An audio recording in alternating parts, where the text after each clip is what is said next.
experience. But I think the advice for communicators and just anyone really is the value of proactive communications. I know disinformation is part of this, cuts to public health are part of this, but to me, it's a failure to understand that proactive communications is essential. So you have to explain why things matter. You can't just put out a policy and assume people will value it. And I think this is something that governments fail to learn constantly on a number of different fronts.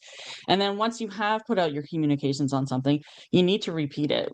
There's an old adage in politics that you have to say something 5 times before people have even heard it once, and you'll be sick of that message at that point, but you need to keep repeating your message so that it actually gets to people. I think you need to talk about your wins. The problem with vaccines specifically is that they create the conditions for people to stop understanding why they matter because they get rid of the thing that is so dangerous. So I think with vaccines, in particular, you need to constantly be talking about your wins. One thing that I have always said to people in politics is that silence loses. If you think that you don't need to put out a message, the people who are against you or the factors that are against you will come fill that void. So you actually need to be constantly messaging on things, including after you've had your initial successes. I think it's also important to remember that the public is not a monolith. So we sort of put anti-vax and vaccine skeptics in the same bucket.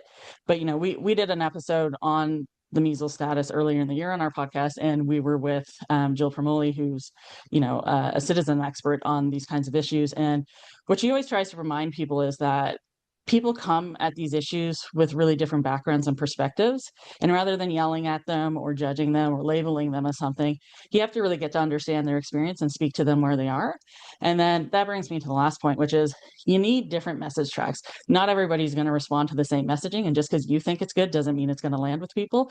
So you have to think about, how am I going to reach people? Because ultimately the measure of strong comms is how successfully it lands with your audience. And so if you look at the Finland example, they are now teaching kids as young as 6 years old to recognize disinformation, and they are succeeding, which is really important when you border Russia, of course.